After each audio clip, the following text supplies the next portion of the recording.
Nesse momento eu cumprimento a todos com a graça e a paz do nosso Senhor e Salvador Jesus Cristo. Eu dou graças a Deus por mais uma oportunidade que Ele me concede de poder estar aqui para comunicar com cada um de vocês. Para mim é um motivo de bastante alegria sempre poder estar trazendo um pouco da Palavra de Deus, uma reflexão sobre a Palavra de Deus. E dessa feita nós temos aqui à nossa disposição uma lição muito importante, que ela vai nos trazer aí como título a realidade bíblica do inferno. É a lição de número 11 de 16 de junho de 2024. Falar sobre o inferno tem sido bastante desafiador, uma vez que quase não se ouve mais falar dessa temática assim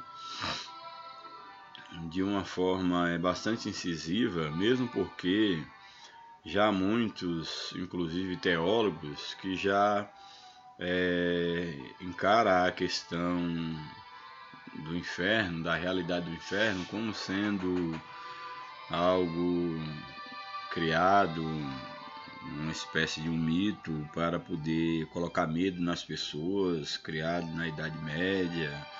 Aí existe várias linhas de pensamento como sendo uma forma de meter medo nas pessoas, e alguns dizem que Deus, por ser um Deus de amor e ter criado o homem à sua imagem e semelhança, que jamais esse Deus de amor, esse Deus justo, jamais lançaria o homem no inferno. Porém, nós vamos ver que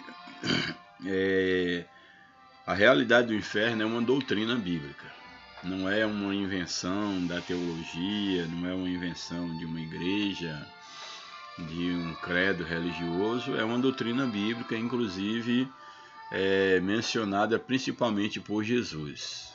Para aqueles que são leitores da Bíblia, eles vão perceber que Jesus, ele, durante o seu ministério, ele fala mais do inferno do que dos céus propriamente dito.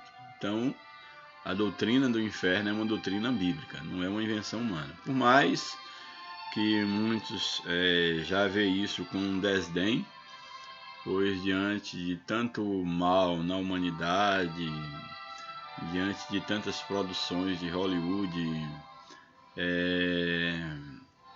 filmes, de terror, das mais variadas formas de literaturas e produções cinematográficas, de literatura de terror, de tragédia, etc., o homem acabou acostumando com essa ideia desse mundo tenebroso, do sofrimento. Inclusive, alguns até têm como preferência para poder assistir, para apreciar obras dessa natureza. Eles se sentem empolgados, uma adrenalina, e de fato as pessoas já acostumaram com o mal. Mas uma coisa é o mal sendo passado na tela e alguém está como espectador e gostar disso. Outra coisa é vivenciar a realidade do mal, do inferno, que independente que alguém crê ou não, eu creio que sim, que o inferno existe, como creio na existência do céu e do meu Deus, o nosso Deus Criador. Independente da sua crença, o inferno, uma vida eterna, seja com Deus ou afastado de Deus, ela te aguarda.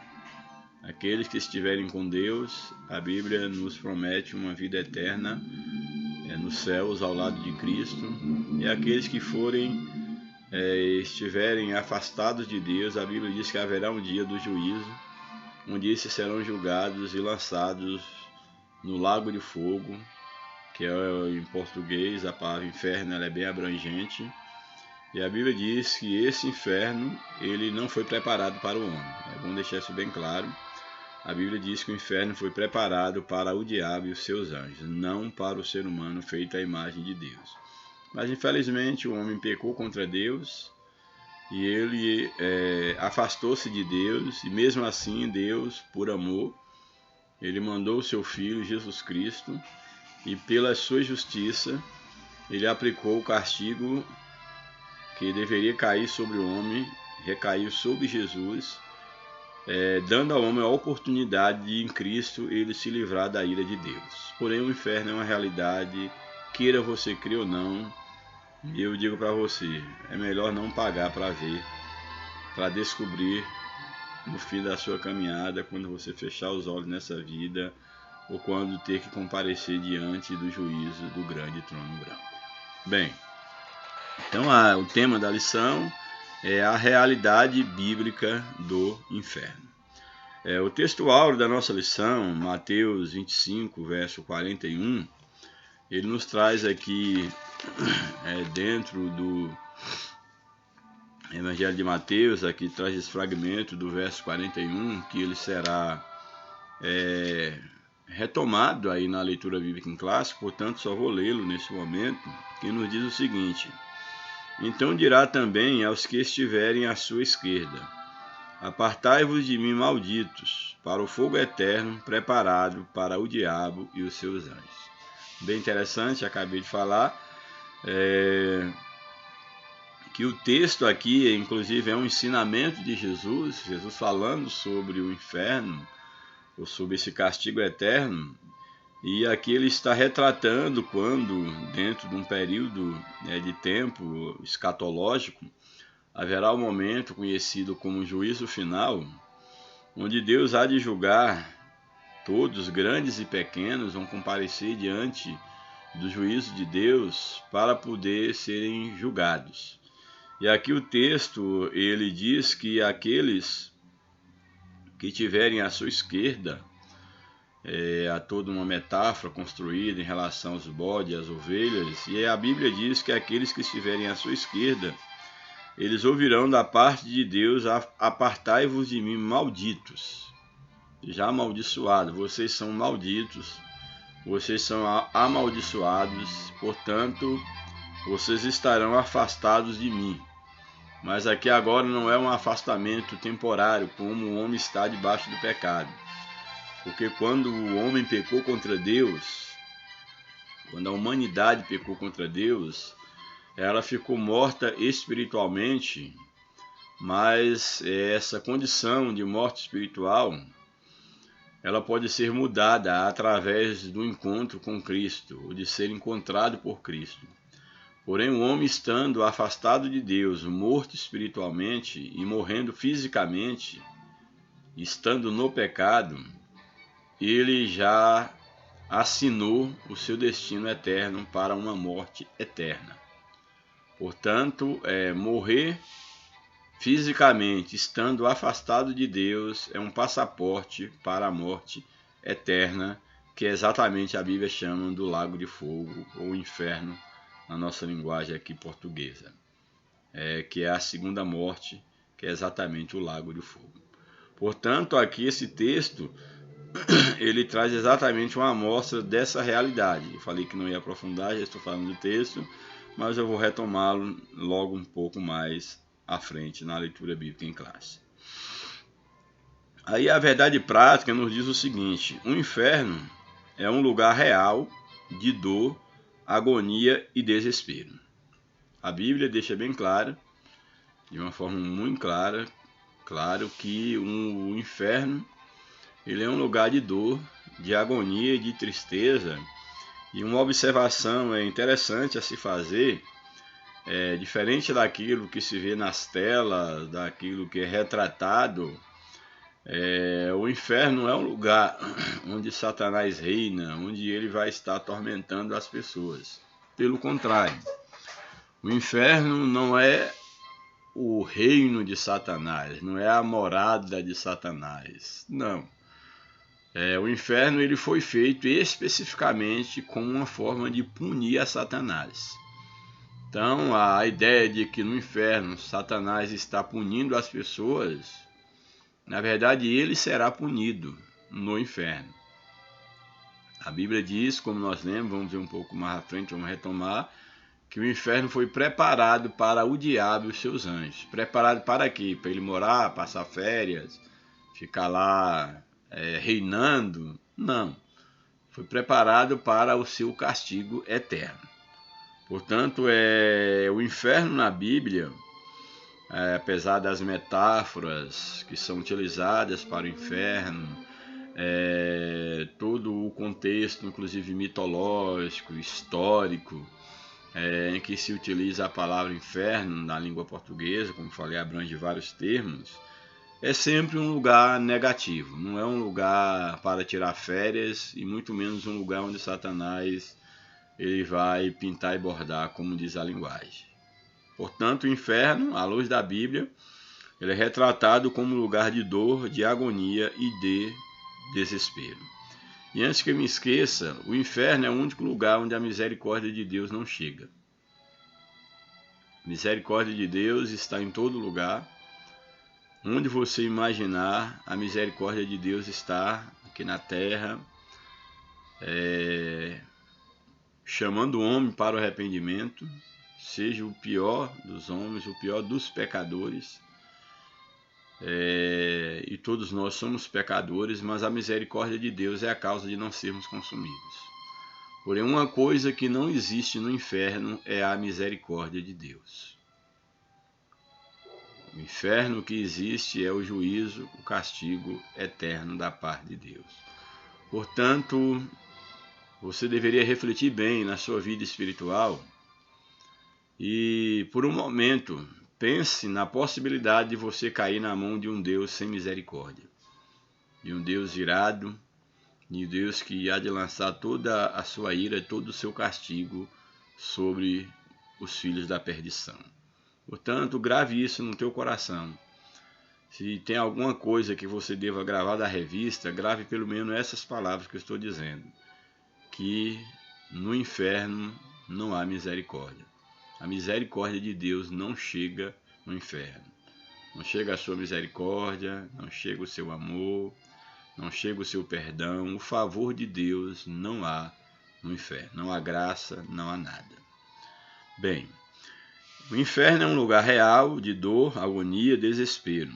Sua realidade é um alerta para nós ao longo de nossa jornada. Ou seja, nós estamos numa jornada espiritual e é necessário que nós estejamos conscientes que nós somos ameaçados nessa jornada para desviar o nosso foco, para sair do caminho, para pegar atalhos, inclusive e na maioria das vezes o atalho da religião. Porém, é necessário que nós tenhamos plena consciência da realidade do inferno. Aquela ideia que todo mundo quando morre vai para o céu, a pessoa pinta e borda na vida, vira as costas para Deus, vira as costas para o próximo, tem uma vida totalmente irresponsável, quando morre vai para o céu. Não é bem assim que a Bíblia nos apresenta. Ninguém faz nada para merecer os céus, com certeza, ninguém merece, eu mesmo não mereço. O que eu mereço é o inferno. Mas alguém pagou o preço por mim e eu reconheço que sou um pecador. Eu reconheço que eu preciso da graça de Deus, do perdão de Cristo. Eu sei que eu peco todos os dias. Todo dia eu peço perdão a Deus, todos os dias. Vigio o máximo para não pecar, mas sei que eu peco. Mas Cristo está sendo gerado dentro de mim e aos poucos a minha natureza pecaminosa está sendo dominada por Cristo. Porém, é necessário que nós tenhamos essa consciência plena de que os céus não é por merecimento, mas também os céus não é um lugar para aqueles que tiveram a oportunidade de reconhecer-se pecador e não simplesmente ignoraram, não abriram o coração para Cristo, ignoraram a realidade do sacrifício de Deus. E no uso do seu livre-arbítrio, prefere viver uma vida dirigida pelos seus próprios olhos, pela sua própria concupiscência. Tudo que o homem plantar, ele certamente ceifará. A leitura bíblica em classe está no livro de Mateus, capítulo 25, é um capítulo escatológico. Mateus, capítulo 25, verso 41 até o verso de número 46. Mateus, capítulo 25, verso 41 ao verso de número 46. Vou deter apenas nesses versos aqui, dentro desse contexto do texto. O verso 41 do capítulo 25 de Mateus nos diz assim: Então, ou seja, diante de tudo que acontecer, diante do julgamento, do juízo, da instalação do juiz do trono branco, quando for de dar sentença para cada um, então diz o texto: Então dirá aos que estiverem à sua esquerda: Apartai-vos de mim, malditos. Já comentei, olha, apartai-vos de mim, malditos, para o fogo eterno, preparado para o diabo e seus anjos. Aqui nós temos a expressão bíblica, e aqui são palavras de Jesus, a expressão fogo eterno, que na língua portuguesa, dentre os vários sentidos da palavra, inferno se refere também ao fogo eterno ou ao lago de fogo. É um dos significados da palavra inferno na língua portuguesa.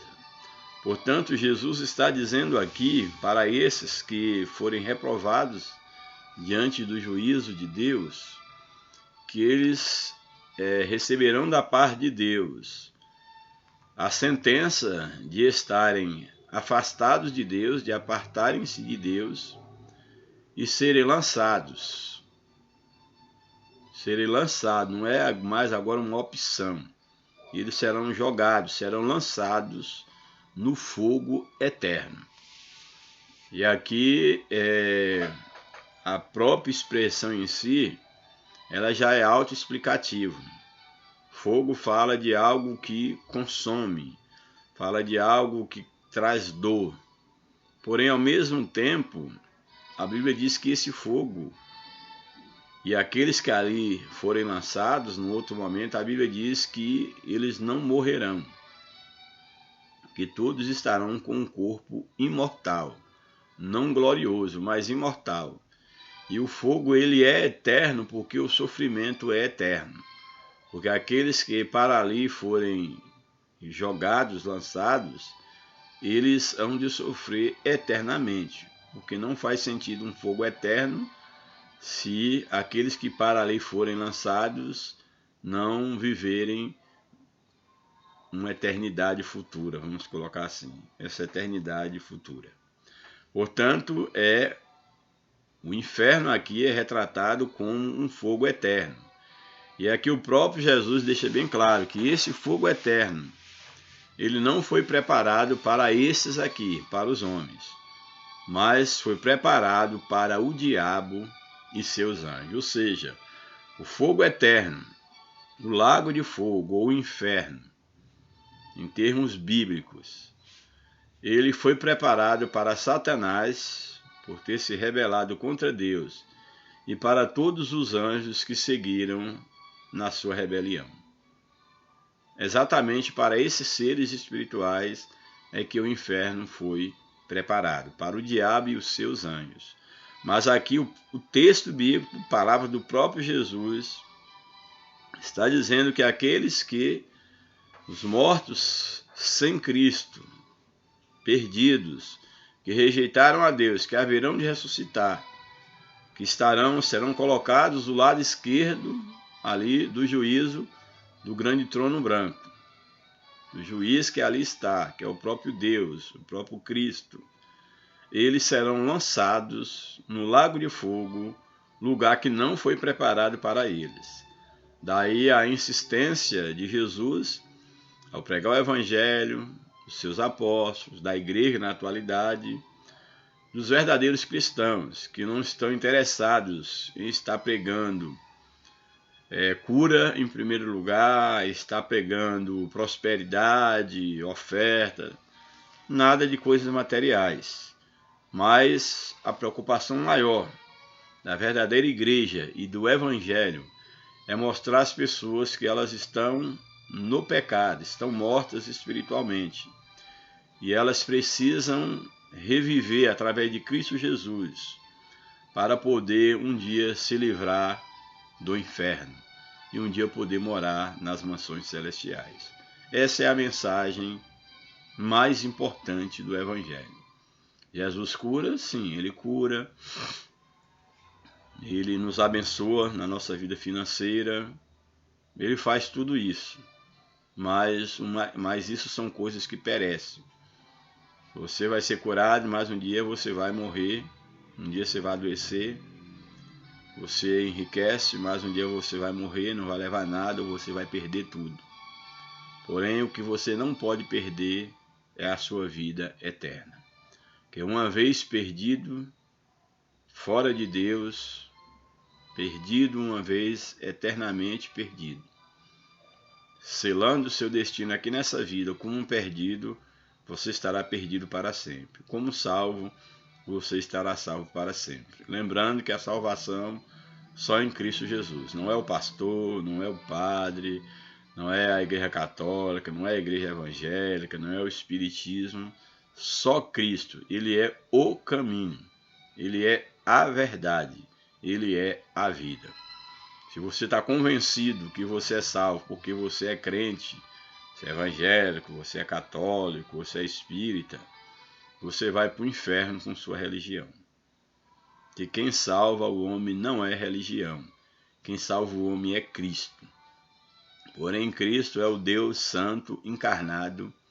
E para andar com Deus, andar com Cristo, é necessário que as regras desse caminhar sejam ditadas pelo próprio Cristo, através do Espírito Santo, através da sua palavra. Louvado seja o nome do Senhor.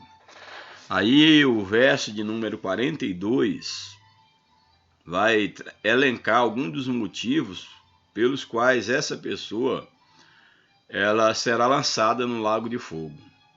Em síntese aqui, todos os motivos elencados retratam exatamente a rebeldia do homem para com Deus, isso materializado na forma como ele tratou o seu próximo.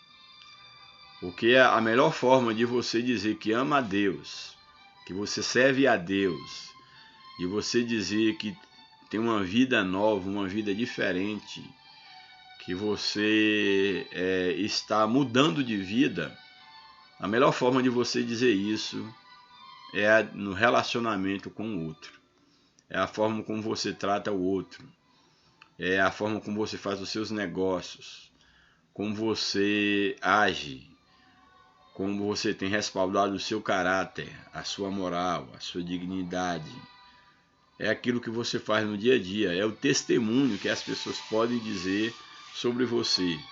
É isso que vai dizer o quanto você está relacionando com Deus ou o quanto você é apenas um inimigo de Deus, um maldito que receberá de Deus a sentença: afastai-vos de mim. Portanto, aí Jesus começa a elencar o porquê ou amostras da atitude dessas pessoas que são malditas, que serão lançadas no inferno. Ele diz o seguinte: porque tive fome e não me deste de comer. Claro que Jesus não está falando ele ter fome enquanto Deus. Jesus não está falando isso. Ele está dizendo que quando eu vejo o meu próximo tendo fome, e eu sou tão ruim a ponto de ignorar a fome do próximo, essa minha maldade, essa minha indiferença é para com Deus. Porque o meu próximo também é um filho de Deus. Também é alvo do amor de Deus. Mesmo que ele seja um pecador. Pode ser o pior dos pecadores. Ele é alvo do amor de Deus.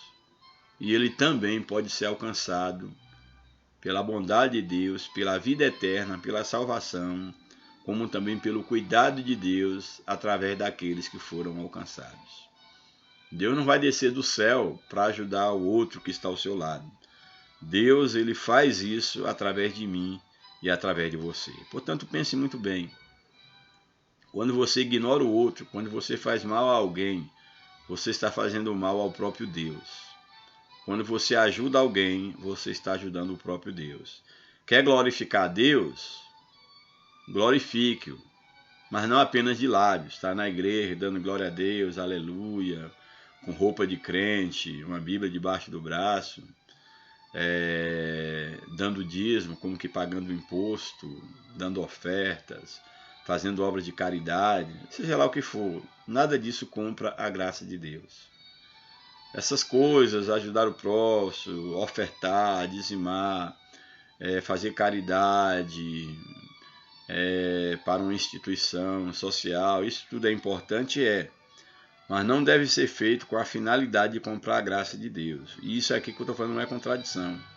Ah, mas aqui acabou de dizer, tive fome, não me der de comer. Então, é ajudar o pobre. Mas é ajudar o próximo para comprar a salvação? Não. O que deve te motivar para ajudar o outro é exatamente o amor de Deus derramado no seu coração. É você saber que ali está uma vida. Como você é alvo do amor de Deus. E você ignorar o outro é você ignorar o seu semelhante. É você ignorar alguém que também foi feito à imagem e semelhança de Deus. Pense muito bem nessa verdade.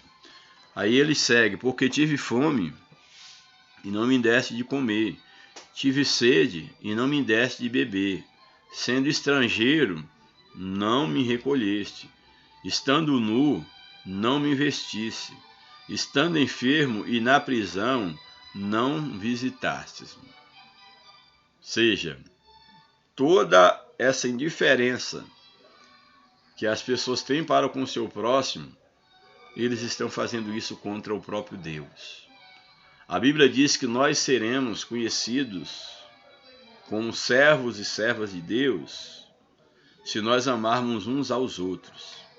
É através do nosso cuidado, do nosso amor, do nosso senso de justiça que nós demonstramos que o amor de Deus está derramado em nossos corações. E o amor, a justiça não tem lado, não tem preferência. O que é certo, o que é errado, é errado. Alguém precisa de cuidado, não importa quem quer que seja. Se podemos ajudar, devemos sim ajudar.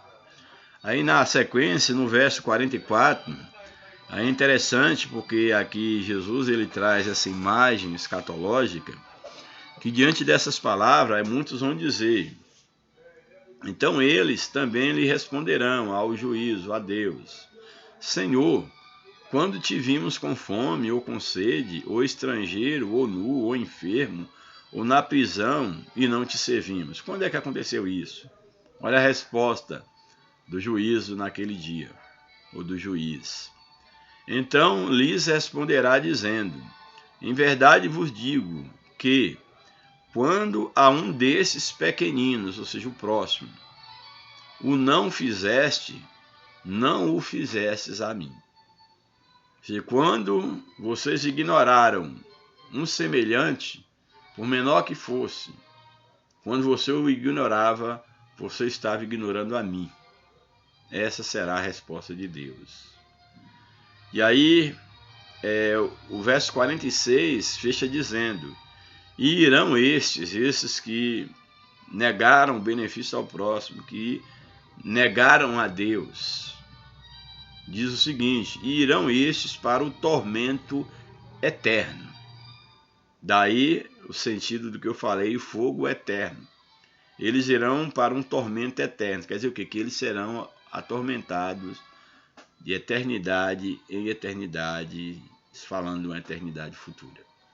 Irão para o tormento eterno, mas os justos para a vida eterna. Esses justos aqui, justos por seus méritos? Não. Aqui fala daqueles que reconheceram-se pecadores e que aceitaram o sacrifício de Cristo por eles e que procuram viver, apesar das suas fraquezas, apesar dos seus pecados, mas São esses cujo objetivo maior de vida é procurar fazer dentro das suas possibilidades o máximo para mostrar o seu amor para com Deus, através das suas atitudes para com o próximo, através de uma vida que espelhe uma nova vida, a vida de Cristo sendo gerada dentro da sua vida. E isso é uma obra totalmente do Espírito Santo. É uma obra que a religião não faz, que o homem não faz. Somente Deus, através do Espírito Santo, é que nos transforma segundo a imagem de Cristo. Uma vez que a imagem de Deus nós perdemos já quando nossos primeiros pais pecaram. Cristo veio para que nós possamos nos tornar semelhante a Cristo através da sua vida em nós. E nos tornando semelhante a Cristo, nós estaremos nos tornando semelhante ao Deus Pai. Louvado seja o nome do Senhor. A introdução, o comentário da lição, a introdução nos diz o seguinte: o inferno é um dos assuntos principais do Novo Testamento. O Senhor Jesus ensinou mais a respeito do inferno que o céu, nas páginas do Evangelho. Ele também ensinou mais sobre o inferno do que o apóstolo Paulo. Por isso, nessa lição, estudaremos a doutrina bíblica do inferno. Situaremos a resistência atual de muitos em relação à doutrina. Veremos as principais palavras que traduzem inferno e mostraremos que negar essa doutrina bíblica significa negar todo o cristianismo bíblico. Ou seja, negar a existência do inferno é negar os ensinamentos bíblicos.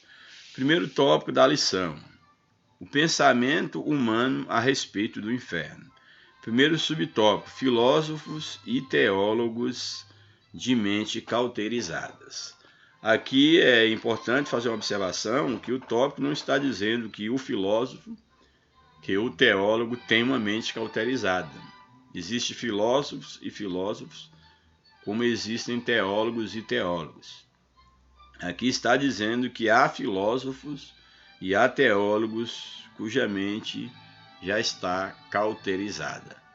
E esses defendem exatamente a não existência real do inferno. Essa é a ideia desse tópico, para ficar bem claro o que o tópico quer dizer. Então, filósofos e teólogos de mente cauterizadas. Os que vivem na incredulidade, dominados pelos poderes das trevas neste mundo, negam prontamente a realidade do inferno. Filósofos humanistas, não são todos os filósofos, nem todos os humanistas, que há humanistas e humanistas. Filósofos humanistas dizem que a afirmação bíblica da existência do inferno não é compatível com os valores éticos modernos. Olha, o argumento bíblico sobre a existência do inferno não é compatível com os valores modernos. Gente, que absurdo! Deus, em momento algum, a moral divina, ou Deus, ele vai ter que se adequar a um momento histórico, aos valores éticos da modernidade ou da contemporaneidade. Não. Os valores cristãos, a moral divina, ela é absoluta. Então não existe esse discurso maligno de que essa teoria sobre o inferno é algo ultrapassado, que não condiz mais com a mente do homem moderno, do homem ultramoderno, do homem pós-moderno. Isso é conversa. Em nada a nossa modernidade, a nossa erudição, em nada vai mudar aquilo que está estabelecido por Deus. Em nada vai mudar. Deus não precisa do homem. Deus não precisa do homem. Deus não precisa de você. Deus não precisa da sua religião. Deus não precisa do seu grau de formação, do seu dinheiro, da sua pretensa santidade, religiosidade. Deus não precisa de nada disso. Deus é autossuficiente. O homem não vale nada, eu não valho nada. Eu sou quem precisa de Deus. Você é quem precisa de Deus. Portanto, esses teólogos e filósofos humanistas, eles vão alegar que o inferno é uma ideia ultrapassada, que ela não condiz mais, não é compatível com a mente, com os valores éticos do homem moderno. Loucura. Teólogos modernos e pós-modernos negam a inspiração plenária da Bíblia, que a Bíblia toda ela é inspirada por Deus. Apenas algumas partes, essas partes que falam contra o pecado, inferno, isso aí foi criação da Idade Média, isso não é inspirado por Deus. São os teólogos humanistas modernos, pós-modernos. Negam a inspiração plenária da Bíblia e por isso agem para enfraquecer a doutrina bíblica sobre o inferno, dizendo que se trata de um pensamento pagão que deve ser erradicado da Bíblia. Ou seja, para estes, a ideia de um inferno, isso faz parte de uma mitologia pagã, criada para poder colocar medo nas pessoas, para ter medo dos deuses, e aí a Bíblia tomou posse dessas mitologias, e aí a igreja tem propagado isso, geração após geração, mas que isso já deve ser negado, isso já deve ser abandonado, que isso não passa de mitos, que não condiz com a realidade de uma mente sábia, de um homem moderno, de um homem pós-moderno. É isso que é alegado para poder enfraquecer ou apagar a doutrina sobre a realidade do inferno. Outros chegam até a admitir que certas pessoas irão para o inferno, mas por um tempo provisório. Porém, durante esse período, serão purificadas e receberão uma segunda chance para entrar no céu. Não há segunda chance, gente. A Bíblia diz que ao homem, grave isto, ao homem está ordenado a morrer uma só vez, vindo depois disso o juiz, ou o juízo. Seja, no sentido permanente, aqui não estou falando de caso de alguém que morreu e ressuscitou, mas essas pessoas morreram por um milagre, um propósito divino, foram ressuscitados, mas todos eles morreram. Mas aqui está falando de uma morte no sentido de selar o destino. Uma vez morto espiritualmente, morto eternamente diante de Deus, não há segunda oportunidade. Se morreu sem Cristo, já era. Está perdido eternamente. Não adianta ninguém fazer missa, não adianta acender vela, não adianta na oração, jejum, batismo pelos mortos. Isso não tem valor nenhum para quem já morreu. Não tem valor nenhum. Portanto, esses que alegam isso vão dizer exatamente que não, algumas pessoas podem até ir para o inferno, mas depois elas vão ter uma segunda oportunidade, porque afinal de contas Deus não vai deixar o homem eternamente no inferno. Isso não é lógico, não faz sentido. Mas não é isso que a Bíblia ensina. O próprio Jesus deixa bem claro que aqueles que morrerem estarão afastados de Deus eternamente. É o que a Bíblia, é o que Cristo ensina. Subtópico 2, o ensino do universalismo. Isso aqui também é um outro ensino que vem também deturpar a questão da doutrina bíblica do inferno. Outro argumento muito frequente atualmente é o falso ensino de que, no final das contas, todas as pessoas irão para o céu. Ou seja, no final das contas, o universo, o ensinamento do universalismo, e no final das contas Deus vai acabar jogando todo mundo nos céus, porque é tudo imagem de Deus. Então, mesmo que alguém vá passar até passe por algum tipo de punição aqui nessa vida, seja lá o que for, mas no final das contas todo mundo vai acabar sendo jogado dentro do céu, como muitos querem, mas não é nós quem determinamos isso. Por exemplo, não haveria diferença no destino de um assassino frio e cruel para um crente que buscou ter uma vida santa fugindo do pecado. Para isso não há diferença. A ideia central do universalismo é a de que todos somos filhos de Deus. Como ele é um ser de amor, não pode condenar o ser humano a uma punição eterna. Então, todos são filhos de Deus, são mesmo. Mas todos os filhos de Deus morreram no pecado. Todos estão mortos. E eles só podem reviver e serem adotados na família de Deus através de Cristo Jesus, do novo nascimento. É necessário nascer de novo. Foram palavras de Jesus para Nicodemos, que precisava de uma nova vida, de um novo nascimento. Portanto, esses vão alegar que Deus é amor, portanto, Deus não pode condenar o ser humano a uma punição eterna. Por isso, para os universalistas, Deus vai acabar jogando todo mundo no céu. Terceiro subtópico, o alerta apostólico. Esses falsos ensinos revelam a fraude de muitos intelectuais cristãos, o que muitos intelectuais cristãos cometem a respeito do cristianismo bíblico. Tenha cuidado, viu?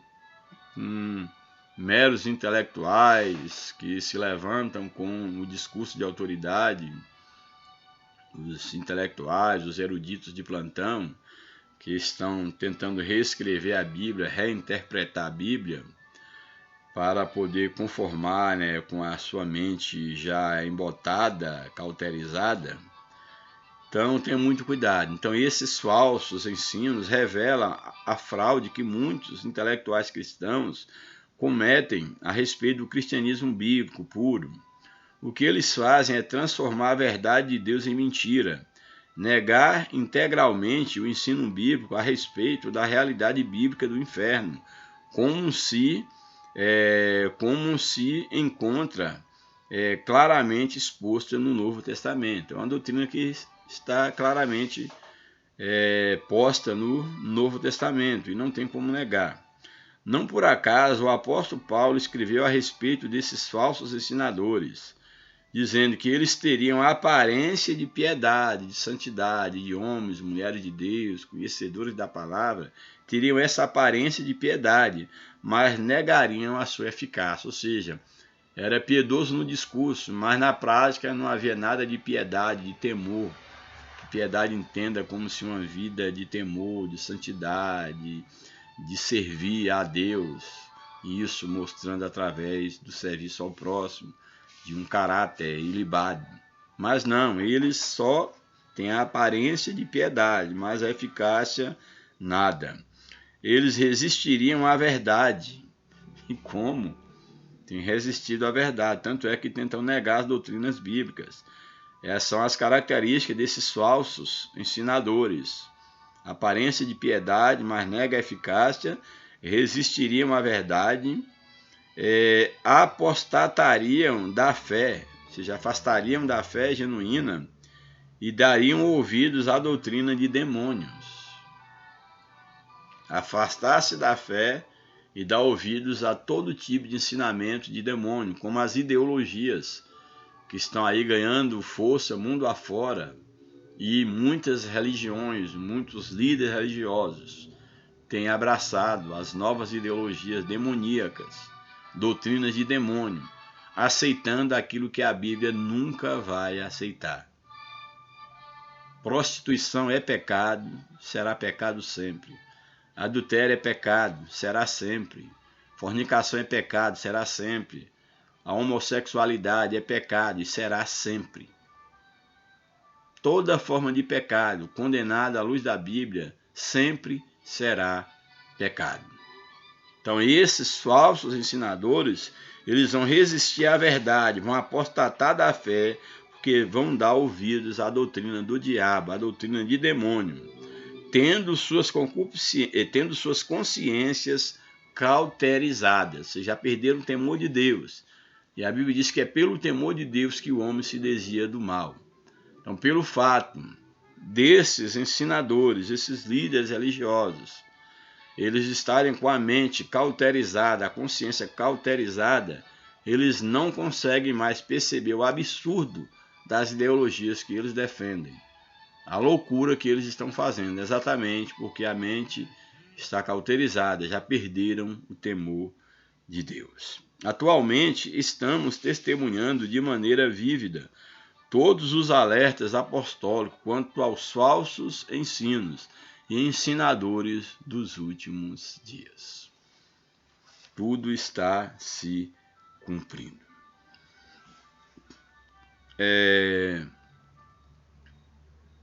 A leitura do tópico 2 nos apresenta o seguinte: como a palavra inferno aparece na Bíblia.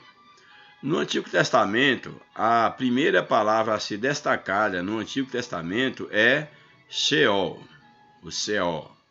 Esse Sheol, que quer dizer, tem como significado mundo inferior dos mortos, sepultura, inferno, cova.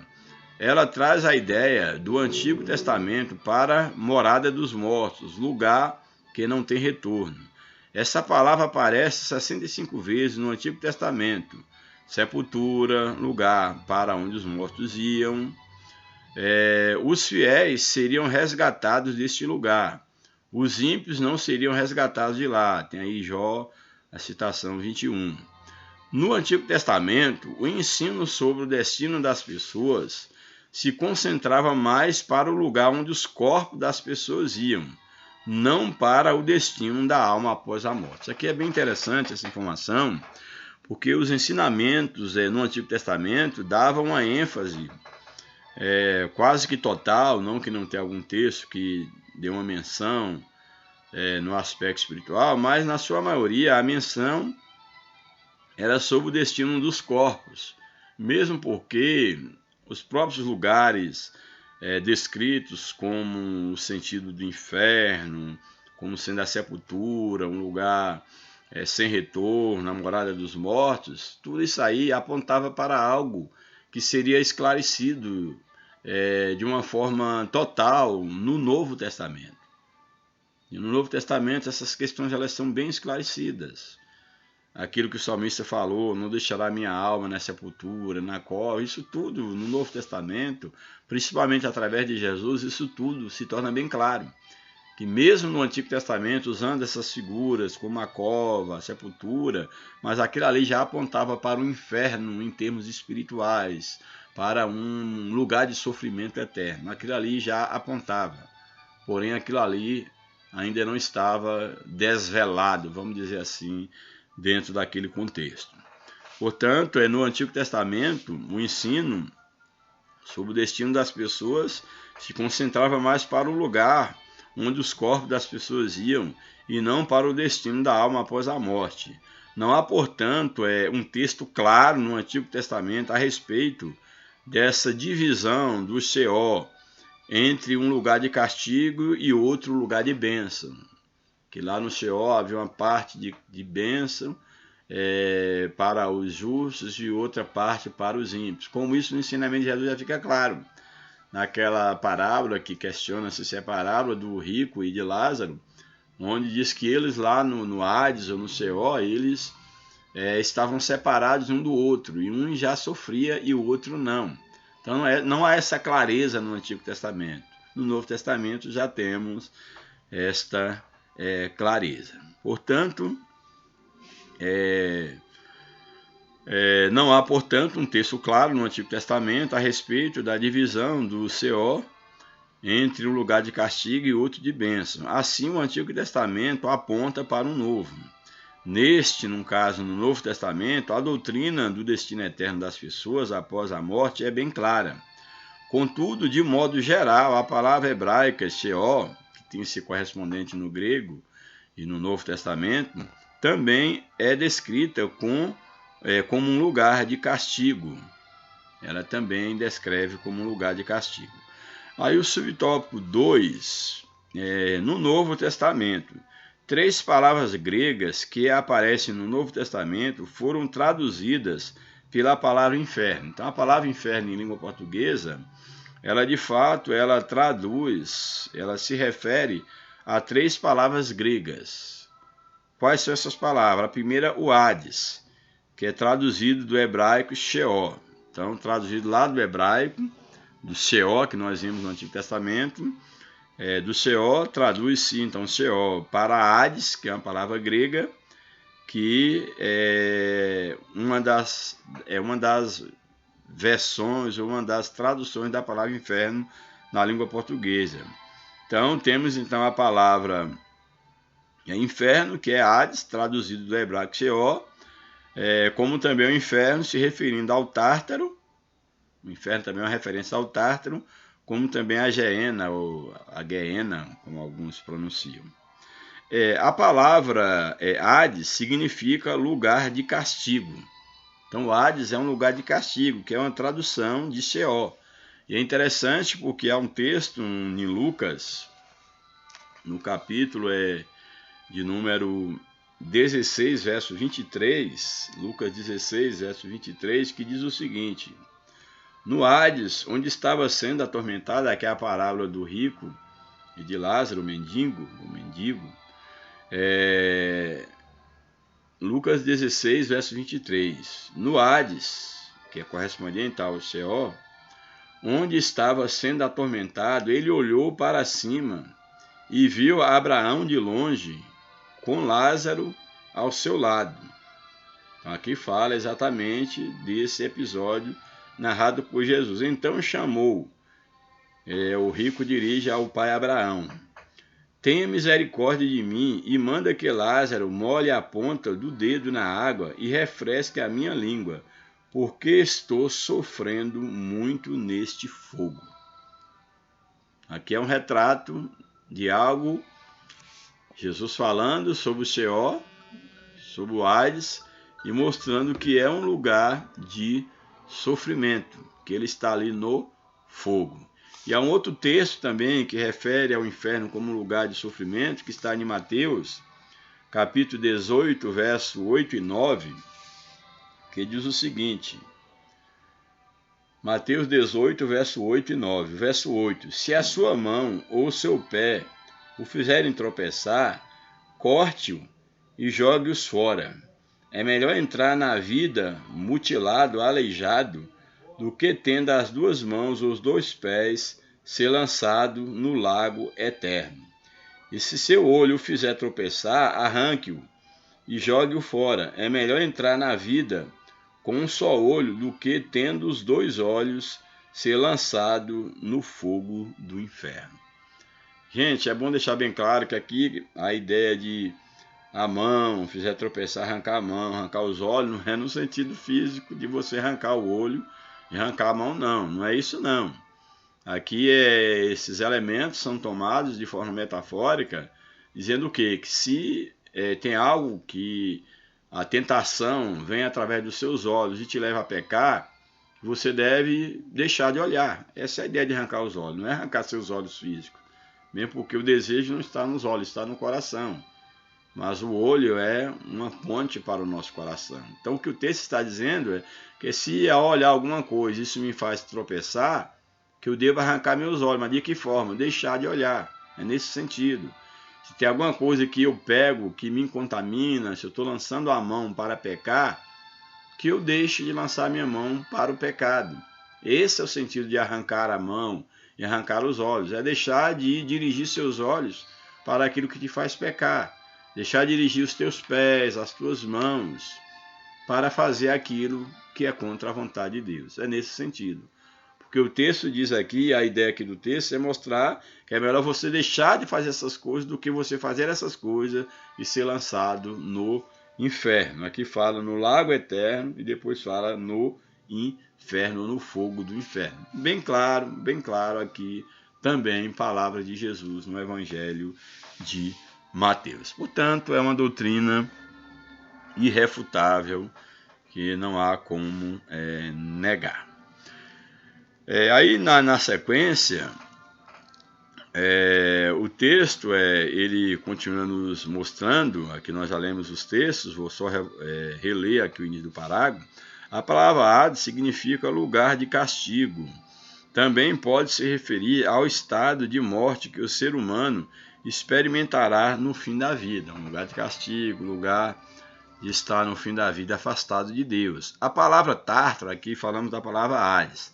A palavra Tártaro, que é uma outra palavra também grega, que está dentro do sentido da palavra inferno em língua portuguesa, A palavra tártaro traz a ideia de um abismo mais profundo, que é a sepultura, que era o correspondente do Hades, o Seol. Um abismo tártaro seria um abismo mais profundo que a sepultura, a habitação dos ímpios mortos, em que eles sofrem punição pelas suas obras más. Os anjos caídos estão presos neste lugar. Aqueles anjos que não manteram o seu principado estão lançados lá no Tártaro, nesse abismo mais profundo. E segundo Pedro 2, verso 4, vai falar sobre isso. E uma outra expressão também referente dentro da palavra inferno, na tradução, é a palavra grega Geena, ou Geena, como alguns falam, que aparece 12 vezes no Novo Testamento e significa castigo eterno. Esse Geena aqui, ele seria o que nós podemos chamar do lago de fogo em si, o que a Bíblia fala ali no texto que nós lemos de Mateus, lançado no lago de fogo, que é a segunda morte. Seria aqui o correspondente a esse Geena.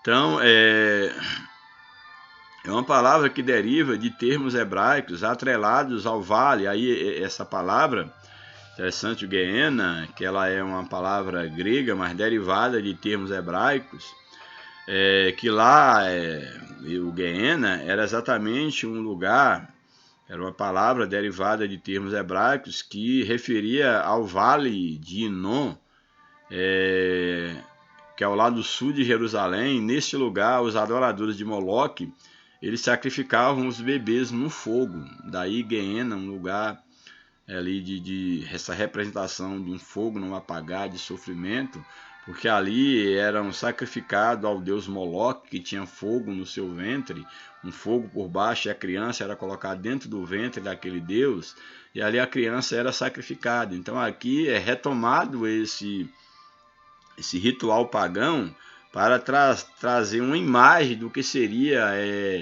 o lago de fogo, esse lugar onde o fogo nunca apaga, esse lugar de sofrimento. Seria assim uma espécie de uma figura deste lugar. Nesse lugar, os adoradores de Moloque sacrificavam bebês pelo fogo. Não é por acaso que o profeta Jeremias se referiu ao vale de Inom como sendo um vale de julgamento.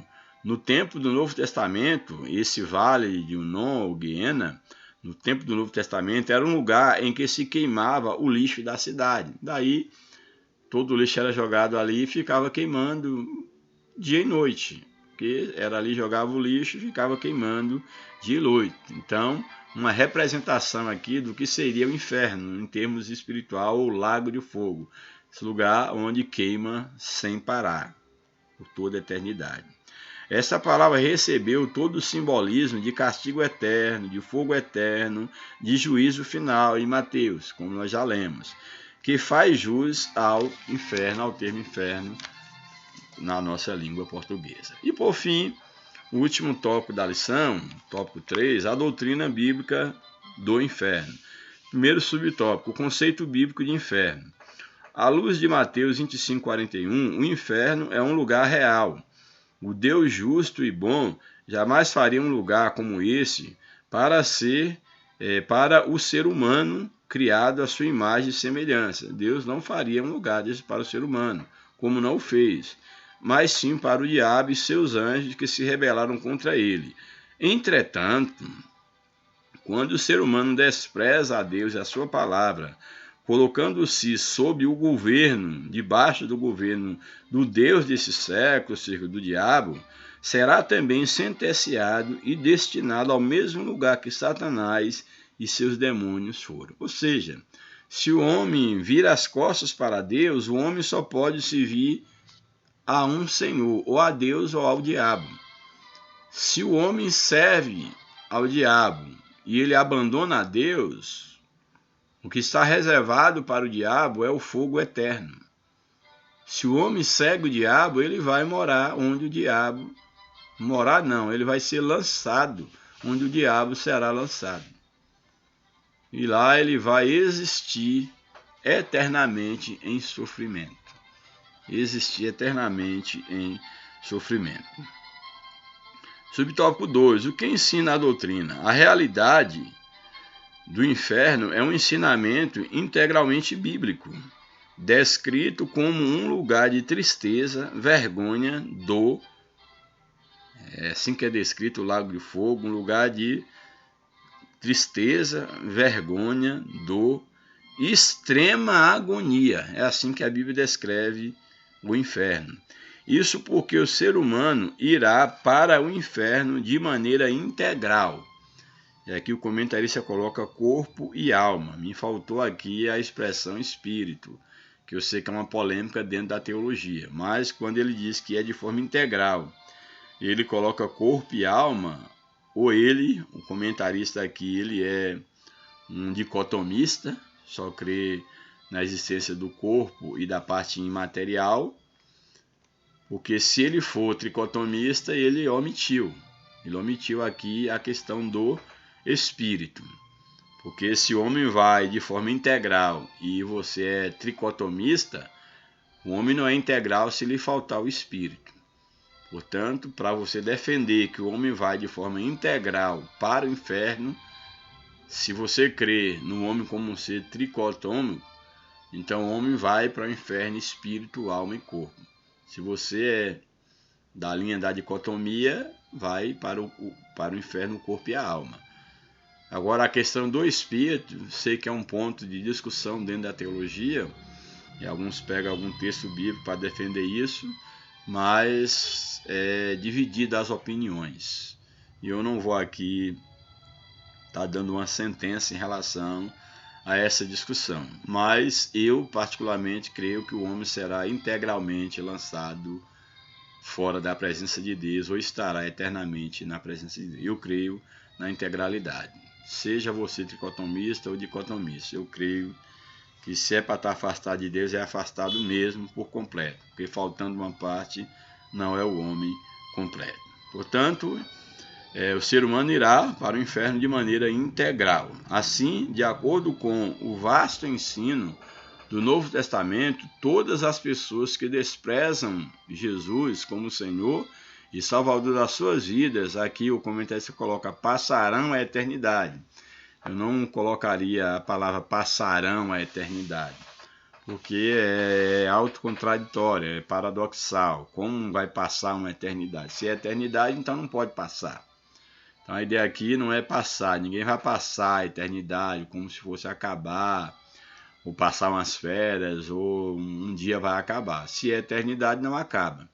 Então eu diria, ao invés de dizer que aqueles que rejeitaram Jesus como Salvador irão passar a eternidade, eu coloquei aqui, existirão, vão existir numa eternidade totalmente separados de Deus. E aqui o comentarista, para mim, ele é infeliz em outra expressão, porque ele coloca, passarão a eternidade totalmente separados de Deus na presença do diabo e seus demônios. Também eu corrigia a palavra na presença. No lugar de passar, eu colocaria existirão a eternidade, vão existir pela eternidade, separados de Deus e não na presença de Satanás, como se Satanás estivesse governando sobre ele. Não é na presença de Satanás. Eles vão passar essa eternidade separada de Deus juntamente com o diabo e os seus anjos. Essa é a forma que eu vejo mais correta de poder expressar. O subtópico 3, finalmente. O castigo será eterno. Diversas passagens do Novo Testamento denotam a realidade do inferno como um lugar de castigo eterno. Aí vem as expressões fogo inextinguível, fornalha acesa, trevas, fogo eterno, lago de fogo. Então o castigo eterno se configura como uma penalidade aos que rebelaram contra Deus e a sua palavra. Por isso esse castigo tem relação direta com o pecado. Todos os pecadores que não se arrependeram de seus pecados serão lançados no lago de fogo, o inferno, logo após o julgamento do grande trono branco. É o que a Bíblia está dizendo. Contudo, precisamos observar algo importante. A ideia do ser humano, a ida do ser humano para o inferno não é uma iniciativa primária de Deus, ou seja, não é que Deus fez o ser humano para isso. Não. O inferno não foi criado para o homem, como nós já falamos. Então não é uma iniciativa primária de Deus, mas é um fruto da escolha do ser humano em viver deliberadamente em rebelião contra o Altíssimo. Ou seja, o homem, no uso do seu livre-arbítrio, e a liberdade, não existe liberdade sem responsabilidade. Então, quando o homem ele escolhe viver separado de Deus, tendo à sua disposição o recurso que Deus entregou, que foi seu filho, para libertá-lo da punição eterna, e ele de forma deliberada, ele escolhe viver afastado de Deus, naturalmente a iniciativa de ir para o inferno parte do próprio homem, não é uma atitude do próprio Deus. Deus simplesmente dará a cada um segundo a sua escolha. Se o homem, no uso da sua liberdade, ele quis viver afastado de Deus, ele ficará eternamente afastado de Deus no lago de fogo que arde com fogo para sempre, sofrendo juntamente com Satanás e os seus demônios. O ensino bíblico é claro e simples. Os que rejeitaram a Cristo receberão o castigo eterno. Os que escolherem a Cristo receberão a vida eterna. Portanto, a escolha de ir para o céu ou para o inferno se passará, e de novo a palavra passará, que eu não concordo, se existirá, vamos colocar no lugar de passar. Portanto, a escolha entre céu e inferno, se existirá na eternidade com Cristo ou existirá sem Cristo, essa é uma escolha pessoal. É o homem que escolhe. Aonde cai a árvore, aí ela ficará. Enquanto a árvore ela está no pé, na raiz, aquele que vai cortar a árvore, ele pode escolher aonde essa árvore ela vai cair. Ele pode escolher o destino. O bom lenhador ele sabe fazer isso. E você é uma árvore. E por incrível que pareça, você tem a escolha. Se você quer cair nos braços de Cristo, ou você quer cair afastado de Cristo e naturalmente afastado de Deus eternamente. Por fim, a conclusão. À luz da Bíblia, a possibilidade de passar a eternidade, passar não, existir. Não gosto dessa palavra passar, porque não condiz com a ideia de eternidade. Então, à luz da Bíblia, a possibilidade de existir numa eternidade, num contexto de dor e sofrimento é real. Por isso, essa realidade deve valorizar mais a tão grande salvação que Deus providenciou para as nossas vidas, e por isso devemos estar firmados em Jesus durante a nossa jornada de fé, pois sem Cristo o ser humano existirá, não passará como está aqui, existirá ou estará na eternidade longe de Deus. Que Deus nos ajude, que Deus tenha misericórdia de nós e que haja um santo temor dentro de nós, não por medo do inferno, mas porque Cristo, ele está sendo gerado dentro de nós. Que a nossa vida, que as nossas atitudes, que o nosso dia a dia, ele seja vivido com um propósito de procurar fazer a vontade de Deus.